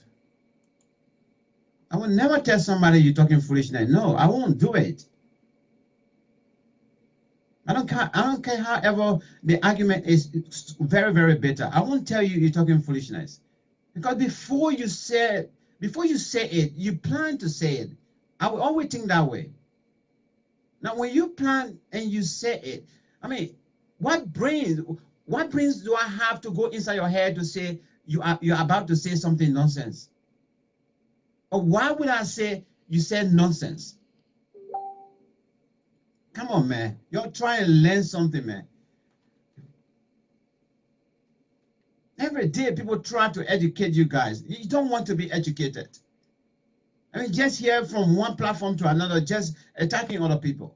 You don't say anything concrete. You don't nothing. When somebody says something, you tell them you're talking nonsense. How are you? Please lower your volume. I'm here myself. Oh. I'll put it on mute. Oh, okay. Yeah. It's okay now? Yeah, I think so. Yeah. Welcome, brother. Andrew. My name is Andrew Bowman, and I just want to say here my voice. Yeah, I just want to make my little contribution. You know, power in Liberia. In fact, power is sweet. So sometimes when people are in power, they think they can put fear in other people, but nobody can put fear in anybody in Liberia anymore. And Liberia cannot go back to anything anymore. I don't care what people do or what people say. I feel nobody can make anybody scared in Liberia. You see, it's just that you live with your wife in a house, and you told your wife, oh, the first wife I have here, the first woman I have here, she was doing some bad thing, and I want to pull her out. So your wife, you get another woman, and you're telling her this thing because you think you can pull her on track so that she cannot make that same mistake that the previous wife made. Now, there's the situation. We voted for CDC. For me, I voted for CDC. My whole family, my whole family. I'm from Nima. I'm from Secretary. Where are you calling from? I'm calling from North Dakota. Oh, North Dakota. Okay. Let's go. So, we encourage, when I moved in the U.S., we encourage our people to vote for George Weah when I was in Liberia, 2011. 2017, I was not in Liberia. We voted George Weah with our willing mind because we feel he came from somewhere poor. So people, the system that made him, that people say, oh, George Weah is not educated. So we think he was the best person to fight against the system. This is what we voted for. Our reason of saying whether he's noble, he's not noble, we vote for him. This was the reason. Because we felt he was left out because of corruption. He was unable to go to school because of corruption, because other people in power, they don't want for nobody to survive. And what kept him until football carried him somewhere. So some of us, we felt that he can be the best person because he went through buying bottle, taking bottle from downside and selling them before he eat, going to people's houses, going to relative houses before he survived. We feel he could fight for this. He could fight the system. This is what some of us we voted for him. It was not that they don't have all qualified people in a race, but for me, it was my reason that somebody coming from my background that was not able to go to good school, that was not able to go to good university, can become president to go against corrupt people, so that the system can be laid to rest once and for all. This is what some of us voted for George Weah. And now George Weah is in power. As I was saying, when your wife when you get a second wife, when she comes to the house, if you tell her all the first story, she's going to, be careful. But she will only be careful when she wants to listen. George Weah had a good plan for Liberia, but because he allowed people to ride on him. My father used to say, any water that you not reach on, yet you don't make bridge. When you reach on the water, you can make bridge. Just we have fear to fight corruption, to fight this system, the wicked system, is because he feel he can get second term. If you start fighting the system, you will not get second term. But nobody gets time whether you wait to fight the next, or that's the same thing that made Unity Party to lose the elections. Sally Johnson was waiting to fight the system when she goes second term. I mean the third term, because it was Joseph Braga who wanted to go for Sally's third term. So no Liberian now is patient to wait for George Weah's second term. He don't fight this. He don't start fighting now. When the fighting start for in the public and you don't fight there and you can't fight to your door, nobody going to stop that fighting. It will enter your house. So George Weah, nobody can make anybody scared. No war. Trust me, nobody want to fight in Liberia.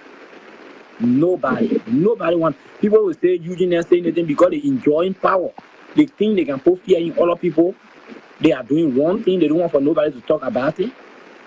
So for this reason, they are fighting with fear. They are fighting fear fight. You don't have to fight. Eugene was in America when he used to be on social media. We used to go there to go make comment. He was talking the sweet thing, how you would develop the culture and tourism, how people would leave from here to go see the culture center. In Liberia, how people would go and they would guard them from the airport days that to go to culture center and see. But since Eugene went to Liberia, his someone sorted on his own statement. Now Eugene is in conversation saying the kind of thing, and people are publishing this thing. So they are not interested in building Liberia, but to destroy Liberia. And nobody can destroy Liberia for anybody. We suffer so much everywhere Liberian travel. It's painful to see your country, that other country are running ahead and your country is dragging behind. And so it's so painful. So nobody will fight. Eugene is scared. They're just making people to be like, oh, we can do anything. But no Liberian now is willing to die for anybody. Why you will kill people? Nobody want to fight you. Nobody. Until 2023, Liberian going to make decision. If they want for you to stay, be in power, you will be there. If they don't want you, they will move you. They will vote you out. No matter the orange is green, one day we're going to get wrapped and get rotten and we're going to drop on the floor. Nobody must be afraid because Eugene then are saying this. They are fighting fear fight. Because they feel they are not doing the right thing. 2023, they're going to move them. I don't care what happened. So they think Liberia in Liberia to say that so people can go after them when they start protesting and all of things like that when confusion coming. So they can, when confusion comes, that's the time people can see more in country. Now at least people can talk about it and people go on social media talk about it. But then, by the time they talk about interim government, people will see more than any other person. Okay. So no Liberian want to go that route. So we're waiting for them. I think you will be the opportunity for educate our brothers that are kind of, I can say is empty in the head. The sense of direction was vague. So thank you for your comments and let's continue to pray for our country. There are people speaking in that country. And the people that we give arms to yesterday,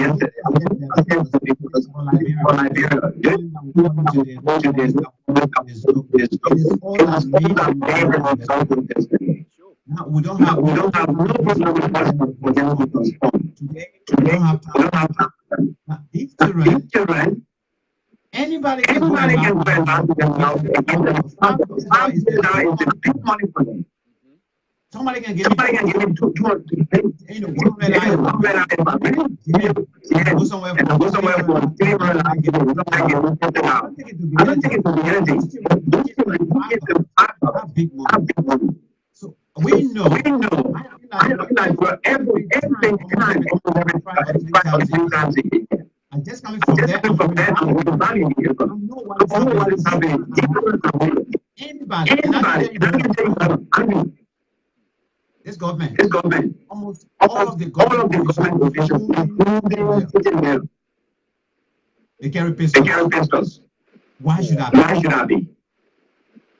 So in control, you can go take why?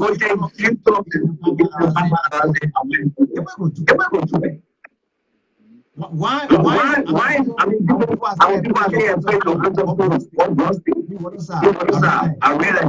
somebody will come and check it. Somebody carry it. Because somebody is somewhere, and nobody gets time for them. Anybody can find them. So they issue about wanting to go and kill.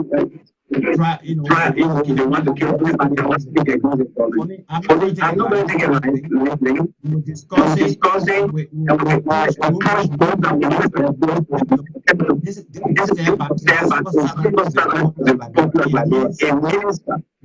this is worse. What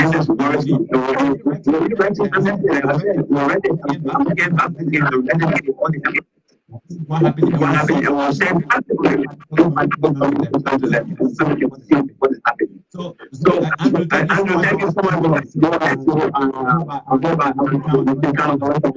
Okay, thank you so much. Thank you, brother. Thank you. Okay. Had a little bit of bad reception there. No, I took care of that guy a long time. The so-called climate. For me, I don't waste time. I tell you, you come here to learn, like what I said. You're willing, you learn. If you don't want to, we kick you out immediately. Let's go to Charles Aku.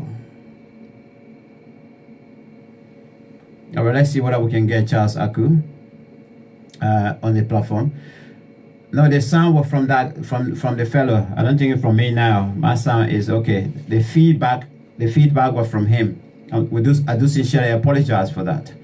And so this is why we're here to raise the issue and discuss it. Put on the table, give your thoughts on them. Liberia for all of us. Today, if we keep quiet, tomorrow, what we're planting today will haunt us. What we're planting today will haunt us. Yeah, the feedback was from the fellow reception. Yeah, because I was hearing myself as well. All right, Aku, yours is taking a long time to be connected, but it's adding according to Facebook. And so, let's see. A news flash just came in. New narrative, breaking news as well. Former General Prince Y. Johnson. Former General Prince Y. Johnson. Finally,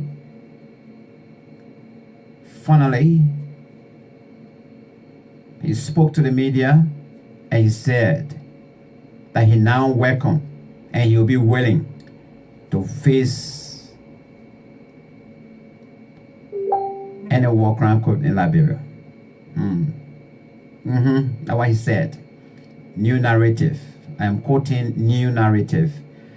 Some of you will soon see it just now online. I just got that inbox. Former, I'll put it there. Former General Prince Y. Johnson has finally accepted the call, and he is willing and prepared to go and face any war crime court established. Mr. President, Mr. President, Mr. President, they have spoken. General Botneke been calling for a long time. Yeke Koluba, he said he is prepared and he wants the establishment of war and economic crimes court. If there's any price that he will pay, he is willing to pay. Mr. President, we were talking about Prince Johnson. He been defiant since even the TRC, he called it trash, that he don't believe in it. And he said never ever. He used the word never ever. Mr. President, Mr. Johnson is ready. Mr. President, please listen to our call. We just want you to say a few words. Tell us, Mr. President. Mr. Weir, they told us yesterday. I want you to read the letter that I sent you. The same letter I sent to the British government. Read that letter, President George Weir. Because they told us that your hands are so clean. Corruption, you are not there. Throughout the war from 1989 or maybe 1979, from the start, from that period, they told us that your hands are so clean. Mr. President, what is the waste of time for the president to come and say, yes, you'll come and help us. We don't have money, but I agree for the establishment of war and economic crimes for Liberia. What a news, Mr. President. Yes, for we the advocates for social justice, whether it was yes or no, what the only thing we want, if even the lawyers are ready, they are ready to give their free time. There are people, trusts that are ready to fund such a court.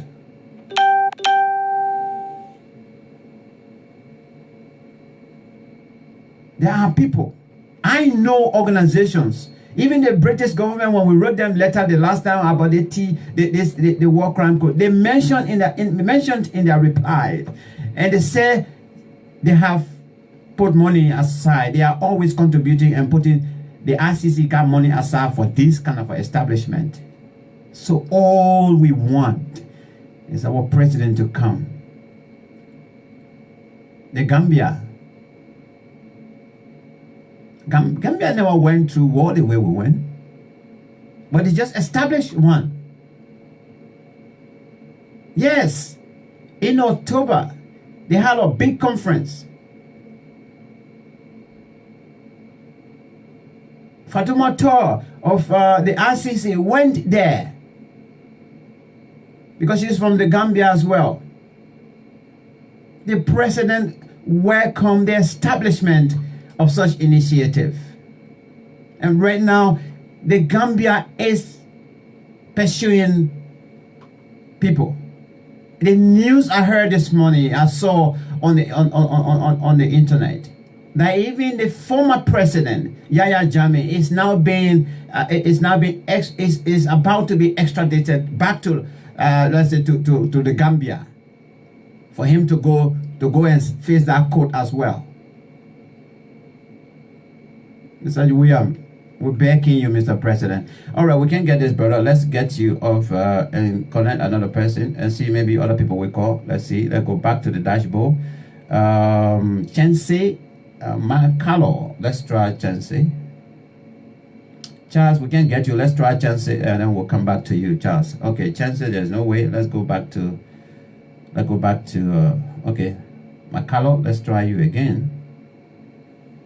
Okay, Makalo, your call is dropping, so check your device. I don't think you have it in the horizontal way. Let's go back and try. Okay. Try Makalo, I think. Yes, no reconciliation without justice. That's the fair truth. The dashboard again. Let's try Charles Aku again. Okay, Charles just dropped. Let's go back to Chense. Yense. Oh, Chense, no, we dropped again. All right, guys, that's it. Welcome to the show. We're still talking about this issue of let's try Timothy. A lot of calls coming in now. Let's try. Okay, let's go to Prince Bashir Williams. Let's try. Then let's try to go to Prince and see whether we can.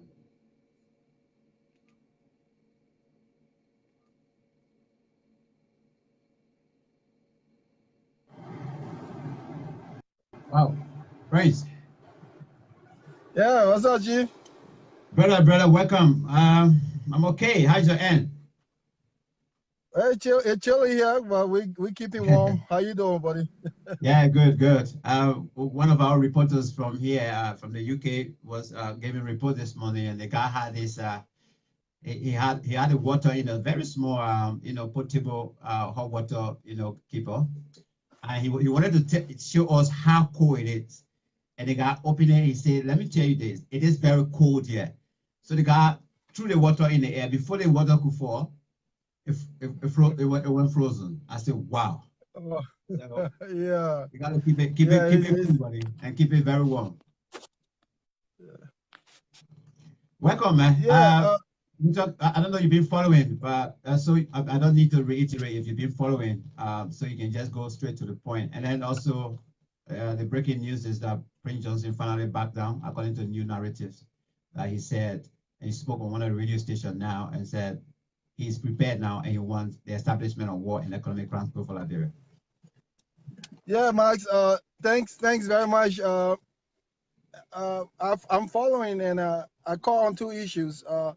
One on the establishment of the War Economic Crime Codes, and the other is that of the fishing, the arrangement the government of Liberia made in secrecy with the Senegalese government. But let me address the issue of the War Crime Code. Well, as I look at it now, from my perspective, President Weah has lost the legitimacy in establishing the War Crimes and Economic Crimes Code. And the reason I say he has lost the legitimacy because President Weah's conduct as it relates to the law of our nation in transparency in the fight against corruption has created that illegitimacy for him to even be in charge or establishment of the War and Economic Crime Code. In fact, President Weah's behavior for the past 12 years has created an indictment on him for economic crimes. So it will be illegitimate for him to conduct and establish the War Economic Crime Code. He had his opportunity. He promised the Liberian people. He ran on that campaign, and he failed. So he has lost that legitimacy because we want this thing to be done with people, somebody who has the legitimacy, who can be able to be more credible, who can establish more credibility to the process. Because this process is not witch hunt. This process is not to go after people. Balance of justice. And President Weah has lost that. And the next thing we can do, we advocates that we're advocating for such noble process, we can only set that standard for our next leaders. That any to the process of establishing the War Economic Crime Code. I hold every politician to that standard. Even my politicians, Alexander Cummings, I know he's evolving gradually and he's trying to navigate the political threshold. But I think, given the fact that Prince Johnson have now succumbed to the pressure for advocates to be able to face the World Economic Crime Code and take responsibility. So that should not be a political issue anymore. Rather, it should be a benchmark on which we are electing our leaders. So any politician now who wants my vote, who wants my campaign or my endorsement, must first of all agree and commit to the establishment of the World Economic Crime Code. So we'll leave that to the next election process. We'll leave that to the next leadership and the next leaderships that are coming, because by then they will have established their legitimacy and they will work their credibility to be able to carry out this noble process of establishing World Economic Crime Code in Liberia, so that our country can be a country that will wash themselves away from such culture of impunity and give our nation that pride and dignity that it lost during the civil crisis. Then, okay, let me go straight down to the deal that President Weah government signed in secrecy without the Senegalese government. First of all, let me look at the environmental implication. Senegal is facing problem right now because Senegal had grossly disregarded the environmental implication of overfishing, and they are depleted and damaged their fishing reserve, and they have been put in they are in violation of the international law to help to mitigate that problems. And the money have been put aside for them to help to facilitate the process of mitigating the replenishment of the fishery reserve. They have been in gross violation internationally. So for the international community putting pressure on them, for Liberia to give them our water is relieving pressure of them, and is creating a disregard for international law and violation of international law, and it also get no regards for Liberia as a nation. Liberia as a nation, before Senegal even got into industrial fishery, Liberia has been into industrial fisheries. You know that the Mozzarella group of company, when established, was not only fishing, but they were canning food, seafood. They were supplying seafood to nations around the world. So why can't we invest in our fishery? And this thing hit me personally. The reason it hit me personally because my brother in Cape Mount, his name is Teddy Kennedy. He in Cape Mount, he's a fisherman. Some time ago, we were trying to acquire a fishing boat for him, so he can more or less go from marginal fishery to cash fishery. But in the process, the government of Liberia disappointed him and let that young man to get a fishing boat.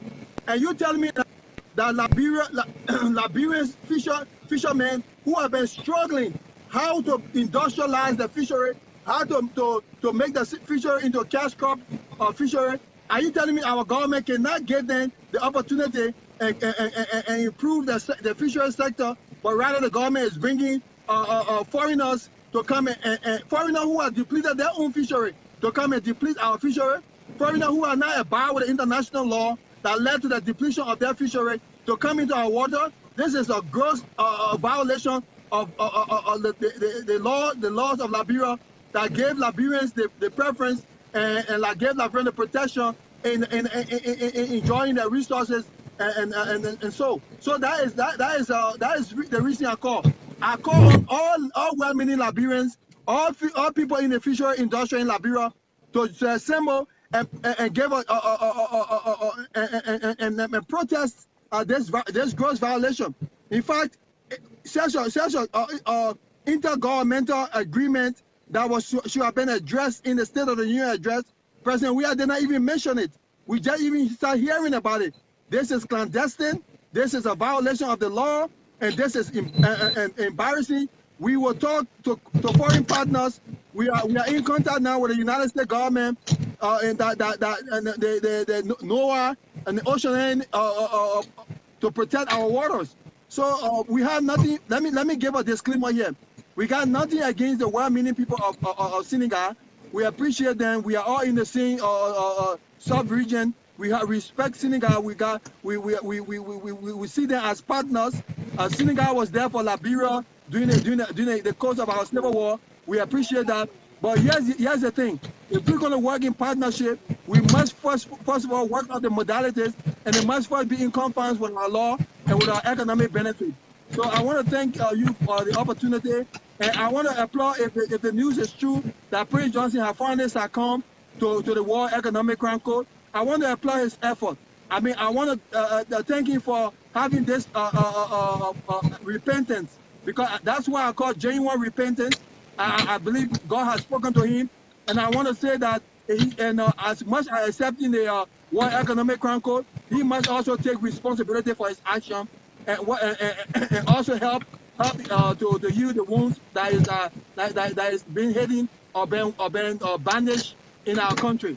Thank you very much, Max, and I want to appreciate everything you do, and I want to thank you for your platform, and keep up the good work. I tell other advocates, I say, whenever you guys come up, it's almost like a fire you guys light, and since you guys light the fire of truth, some of us will come in and to enjoy the warmth of it thereof. Thank you very much. Keep up the good work. May God bless Liberia, and may God save the nation. And if you have any question for me or any concern your listener have been posting, I will reserve the rest of my time to answer those questions. If not, then I will really thank you so much for the opportunity. Yeah, it's okay, Prince. Thank you. I know we can see that you're behind the wheels. People are already praying for you and wishing you well. No, I'm parked. I'm outside my house. Okay, right. Okay. Yeah, I'm parked. Yeah. We wanted, but Prince, let me get your view. Day before yesterday, Justice Forum, the organization I are running, advocating for social justice, we wrote the British, let's say the American ambassador, and we also wrote we sent a CC copy to USAID. Our point of contention in the letter, or highlighting issue, is we reminded them that while we appreciate their effort in helping to investigate the missing $16 billion, we also reminded them that they have a responsibility to us as Liberian people. And that responsibility is to give us our report back. And so we told them that we will not agree for the stipulated time that the president talked about for the USA and USAID to release the release to us. But we have demanded them that we want the report and we want it now.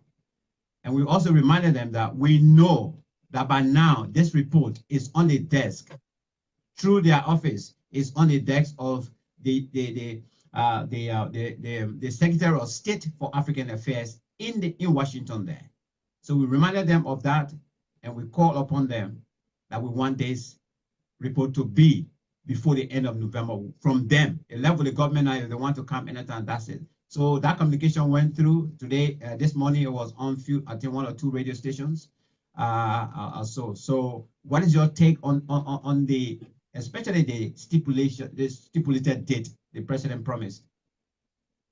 Well, first of all, let me say that I want to say categorically that we appreciate USAID and the international community's involvement as it relates to the investigation of this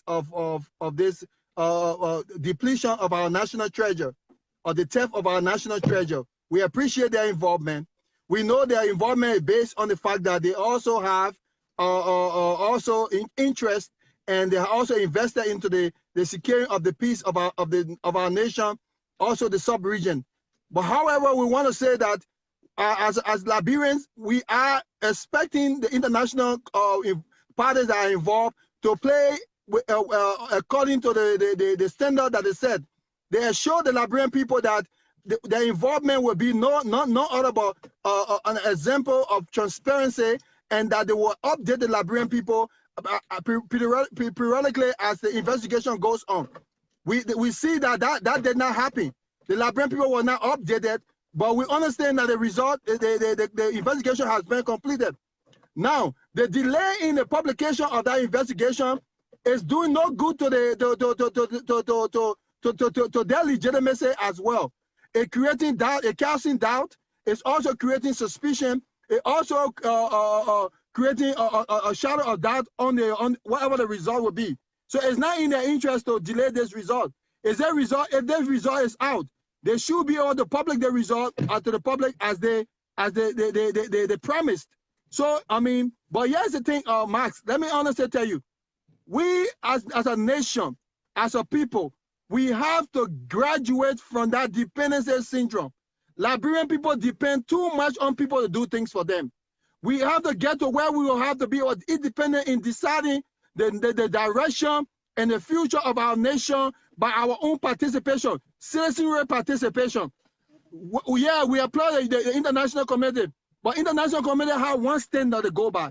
The standard to go by, they only act as a catalyst in the reaction. They're not indirectly involved. They go according to the field and the political dynamics of any country or sub-region.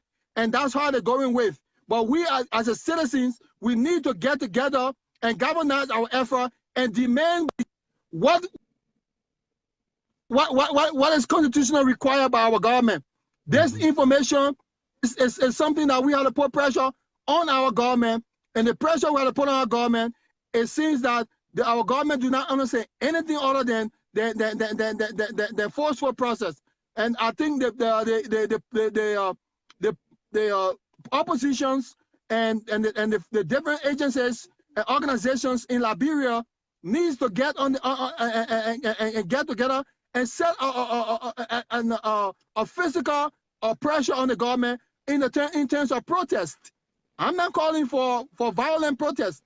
I'm not calling for any protest that will violate the civil law. I'm talking about protest that is inscribed in our constitution in Article 1. It said the power is inherent in the people, and the people have the right to petition the government, to call the government and petition them and instruct the government. So we have to come together and call our government and petition them and instruct them, so that we can get the facts and behind the drama or the saga regarding the missing $16 billion and the unexplicable expenditure of the 25 or 17 million dollars that were allegedly infused in the economy, and there is no trace, no record to show who benefited from that and who were the medium that through which that money was infused into the economy. We Liberians have to get and do things by ourselves. And I want to tell you today, I got an intelligence report from a friend of mine who works in the intelligence sector. He said that he wants to assure the Liberian people that this time around, nobody is coming to Liberian people rescue.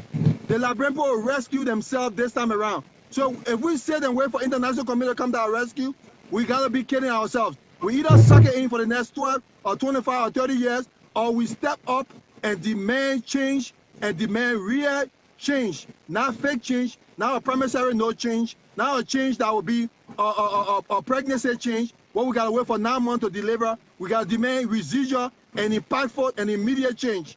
If we have to do it as a Tunisian style, if we have to do it as the Egypt style, the Egyptian style, we have to have our own Liberian, whatever we call it, dry season or rainy season or whatever season, but that season has to be a rainy change. Change that will manifest in our government and with the people of our nation for our leadership hand. That's my perspective. But the community, every single day that goes by, they lose credibility in this investigation. And if it goes longer, if the investigation comes up, we will challenge that investigation. We will call for a more independent investigation, and that's how approach we will take on it. So they either deliver the result now, or any further delay will be challenged by opposition and also by people, those who are in the diaspora and those many Liberians who are on the ground. We will not succumb to conspiracy. We will not succumb to delay tactics. We will protect our country, and we'll do it by ourselves. All right, Prince, just before you go, at least by the request of somebody, some of the viewers as well, they sort of want you to make a comment on this. I think the last time when I was discussing this from the guy from Ghana, let me see. Let me just show you, perhaps you remember this. I think you know about this guy, right? We talked about this the last time. Yeah. Okay. Yeah. Let me go to this one from Eugene. Have you seen this too? I saw that, and I have instructed contacts to verify and authenticate and see if they can give any legitimacy to that. Well, somebody came on my show. If there's some degree of truth to that, then the parties involved in there will be charged internationally for calling for the violation human rights, and to the extent of the threat and intimidation on well-meaning citizens. So if that's true, if that in fact is true, then Eugene Fahngon and the individual involved in there will be charged by international law for violation or the calling for violation of human rights. And not only that, Eugene Fahngon, there will be a case filed in the United States against Eugene Fahngon through the American justice system, because Eugene Fahngon is a resident of the United States. He shares a residency in the United States. So the United States still has jurisdiction over him because he still holds residency in the United States. If that is true, we will file a criminal case in the United States here, the same case that had precedent to do with that of Chucky Taylor, that led Chucky Taylor in jail right now. We will file that same case against Eugene Fahngon and the individual that posted that. That's what we're looking at. But before we're trying to authenticate it to make sure that it's true, in fact, actually true. And we can do that by following the electronic footprints. So Eugene Fahngon or the guy who wrote that can delete it as much as they can, but we'll follow the electronic footprint. We will consult with Facebook. Facebook will give us the information, trace it to the IP address and the phone that was used on. So when we get that information will be used as evidence within court that will hold Eugene Fahngon responsible in the United States. We'll file charges against him for calling for the execution of for an American resident. A resident who is married to an American citizen is calling for execution of people in Liberia who are advocating for truth and justice. That is a crime that Eugene Fahngon can be held for in the United States. Okay, I'm sure the U.S. Government through the U.S. Embassy and other organizations, including Max, are you there? Yeah. We're hearing you. Are you hearing me? I seem to lose your audio. I don't know if it's from my end. My audio, I'm still talking. Are you hearing me? Are you hearing me? Are you hearing me? Okay. Are you hearing me? I think I lost audio, but if you are hearing me, and no further questions, okay, then I will take leave and allow others to come in. All right, brother. Take care and bye bye. Thank you very much. God bless you. Bye bye. You too. All right, guys. Let me see. The dashboard is a heading. Let's see. Let me go to the dashboard and see. Let's see what we can bring Timothy in.